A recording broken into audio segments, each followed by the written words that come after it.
সূর্যের দেখা নেই, কুয়াশার চাদরে ঢাকা রাজধানী। তার উপর গুড়ি গুড়ি বৃষ্টি, ঢাকায় যেন শীতের দাপট আরও এক ধাপ তীব্র। কনকনে ঠান্ডায় জবুথবু জনজীবন। রাস্তার পাশে আগুন জ্বালিয়ে শীতের সঙ্গে লড়াই খেটে খাওয়া মানুষের। এই শীত কদিন থাকবে, আর কতটা বাড়তে পারে দুর্ভোগ? রাজধানীতে কয়েকদিন ধরেই কনকনে শীত বিরাজ করছে, দেখা মিলছে না সূর্যের। এরই মধ্যে মঙ্গলবার সকাল থেকে গুড়ি গুড়ি বৃষ্টি হচ্ছে। জানা যায় সারা দেশে কয়েকদিন ধরে বেড়েছে শীতের দাপট। রাজধানীতেও দুদিন ধরে কনকনে শীতে জবুথবু জনজীবন। রাস্তার পাশে আগুন জ্বালিয়ে শীত নিবারণের চেষ্টা করছেন অনেকেই, এরই মধ্যে হচ্ছে গুড়ি গুড়ি বৃষ্টি। সব মিলিয়ে বিপাকে পড়েছেন খেটে খাওয়া মানুষ। আবহাওয়া অফিস জানিয়েছে আজ সকাল 9টা থেকে পরবর্তী 24 ঘন্টা সারা দেশে হালকা অথবা গুড়ি গুড়ি বৃষ্টির আভাস রয়েছে।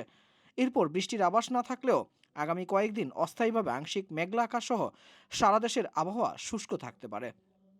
সংস্থাটি আরও জানিয়েছে, আগামী কয়েকদিন কুয়াশাচ্ছন্ন আবহাওয়ার কারণে শীতের অনুভূতি অব্যাহত থাকতে পারে।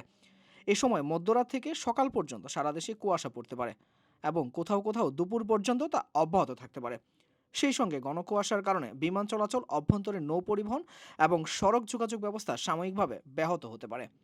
কয়েকদিনের ধারাবাহিকতায় আজও কিশোরগঞ্জে দেশের সর্বনিম্ন তাপমাত্রা রেকর্ড করেছে আবহাওয়া অধিদপ্তর। কিশোরগঞ্জের নিকলিতে এদিন দেশের সর্বনিম্ন তাপমাত্রা 11 ডিগ্রি সেলসিয়াস, আর ঢাকায় দেশের সর্বনিম্ন তাপমাত্রা রেকর্ড করা হয় 13.5 ডিগ্রি সেলসিয়াস।